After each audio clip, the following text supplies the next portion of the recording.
Minus 24,797. Meron na po tayo natitirang pera. 126,009 pesos. Alright. So, to continue again, nandito na tayo sa June 28. June 28, mula kay Alicia Lombardi, 4,000. CIT Got Talent. Mula kay Lourdes Alonso, 5,000. Basis reservation fee. Ano ito? Expenses? Okay, asan na? Ito na? Next page. Lumabas ka, next page. Ito na. Okay, last page. Okay, continue po. To continue with the collection po ng mga galing sa mga different batches. So, July 2. O, July na to July na. Kung na kayo mainit, matatapos na kasi August na. July 2, mula kay Ernest Alonso, 600 for Anrad. Lourdes Alonso, 1,060. Tarpaulin.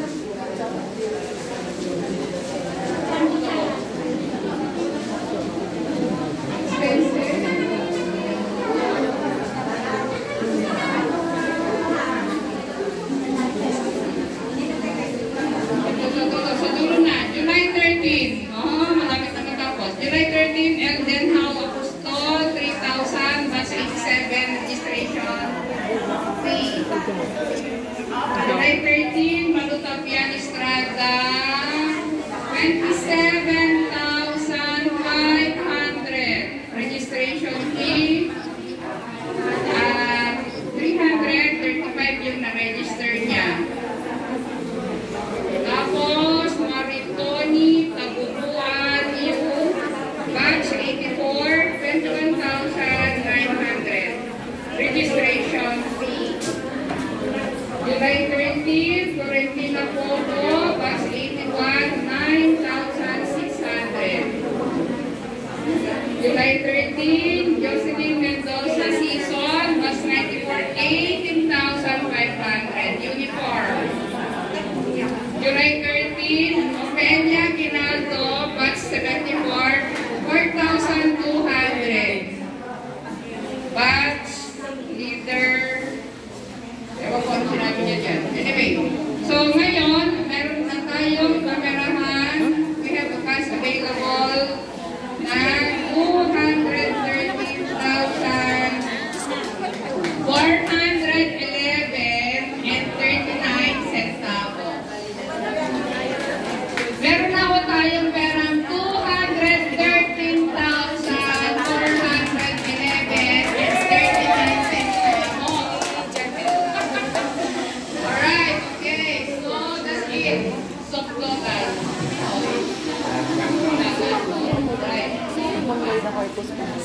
Yung nasa likod ko, yung naka-black. Less expenses. Available balance ay 125,511 and 39 centavos.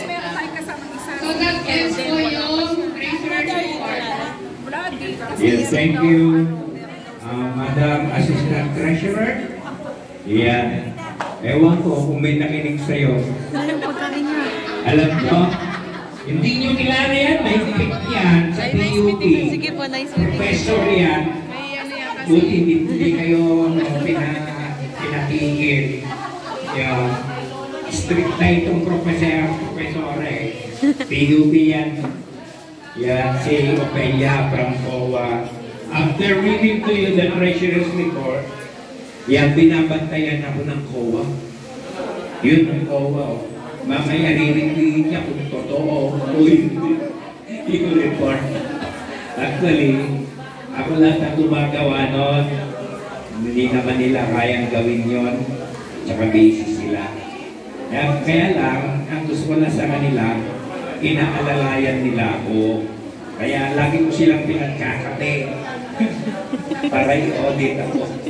Yun. So, That's the treasurer's report.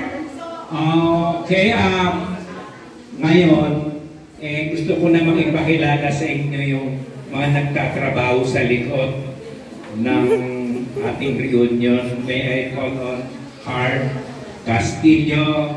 Welcome to the front. Nakita niyo na kanina, nagsalita na siya. Yung hawak ng department, yung CIT, tsaka yung Linga.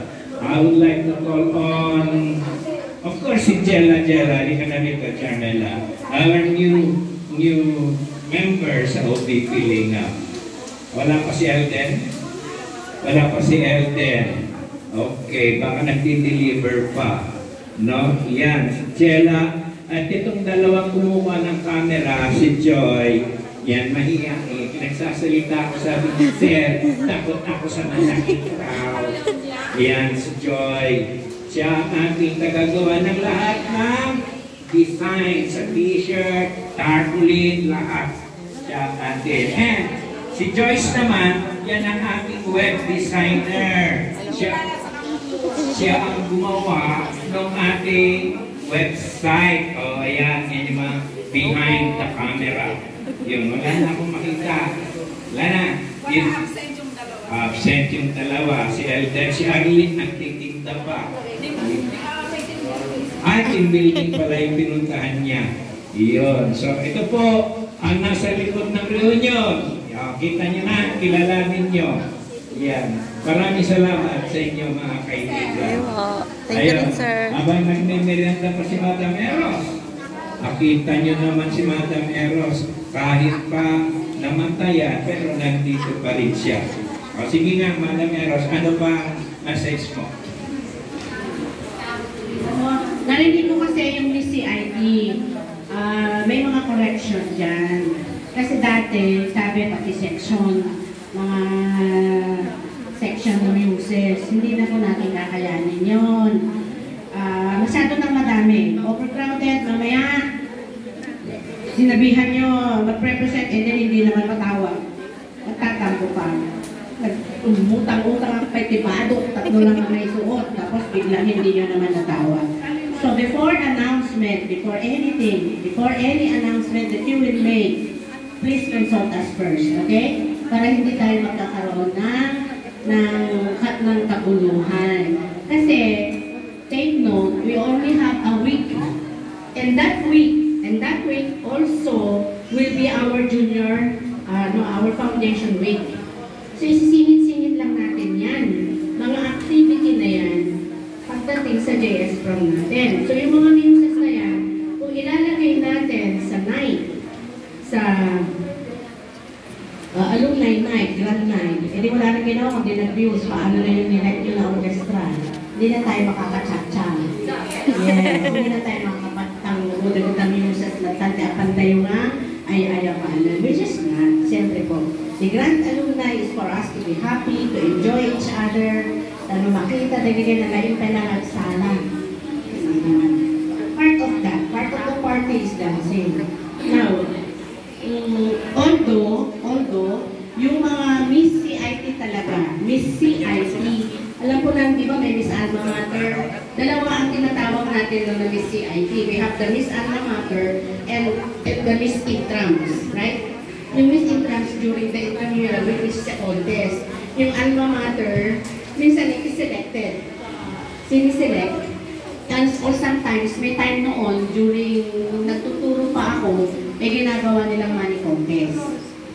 So, meron pong Miss CIT noon, but it's a money contest. Ngayon, siniselect ko kasi dapat build and brain and everything.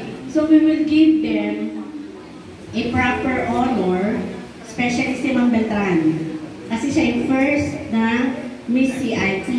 So, siguro po, during the JS prom, pwede ko silang tawagin na mangulong na. Okay? Yung po mga ganun lang na cases. But not all. Okay? Not all. Ngayon, kung sino yung makatawag natin at kung sino yung active. Kasi baka mamaya sinusulat natin sa program, hindi naman makakauwi, hindi naman makakarating, o ayaw din ng kanyang husband. Alam nyo na, iba po ba? So, yun yung mga dapat natin i-correct. Now, so we have so many activities as given by by Sir Nori, which is wala naman po problema, masaya. Kaya lang, ang problema natin dito, on the execution. You know, it's really nice to plan, but the execution itself, kasi nga, as we have said, we have only 1 week of preparation. Now, you can do, gaya ng tinanong ko kanina, the Got Talent and, what's that, the passion statement, ang sabi naman daw ay gabi, ay they can perform that one time. So, isisingit natin yun. Kasi po, ang program ko, ang gagawa ng program ay Sir Nes. So, hindi ko alam, hindi ko pwedeng pakialaman kung saan niya ilalagay itong mga program na to. All I can say is on my part, yung JS Pram ko, at saka what's that? Yung kung saan, yung last day, the main event for us is yung competition ng mga dances. So, ang gagawin ko na lang siguro dito, I will invite yung mga alumni natin na pwedeng mag-judge. And you can be there. Pwede po kayong pumunta manood. Pero hindi naman lahat pwedeng mag-judge. Baka mamaya 20 judges. Hindi naman na magkakaproblema na tayo sa scores. Pero siguro, per batch yun lang po. And yun, how about yung mga batch na hindi active? May I see the list? Okay. Oo. Yung pong active na, we only have here 1978, yung mga batch 1968. By the way po nga pala, maraming salamat sa mga batch 1968 kasi sila po ang nag-provide ng ating merienda. Palagpakan naman po natin ang ating batch 68. Bongga, di ba? Jollibee. Susunod naman siguro Macdo. Sino naman kaya? Okay po, batch 1968, 72, 74. And then you also have 1985, 1989, 1970, so 1978. Sino na yung batch niya, madam? 1970 sila na Nes Castro. Ilan na ang batch nyo, number? Alin? 100. Okay. Meron ng t-shirt, may registration na. Minsanan daw, pero may deadline. Deadline, di ba? May deadline ng registration. So we also have here 1971, 1973, 71, 72, 73. 1974, meron. So 1970. So ang meron 1968, 1970, meron po bang 1970? Ayun, sila madam. Then 71, 72, 73, 74. Meron po, di ba? 1973, meron ba ngayon? Ayun. 74, kayo. 75. Ang batch 75, sila kwan yun. Sila Ma'am Libolio. 75 po sila, di ba? Oo, 75 sila. 76. Nawawala ang 76. Inactive ba ang 76? Sino po kaya ang nakakakilala? 76, 77. Ang 77 sila Aurea. Aurea ni Guzman. Batch po nila yon. 78 sila Sir Nes. 79 kami. 1980 sila Josephine Torio. Ay, Josephine Santos. Eureka. Oo. Pero dumating naman sila the last time. 1980. 1981, Ma'am Tina, kayo yon. Okay, so meron tayong representative. 1982. Meron. Thank you naman for coming. 1983.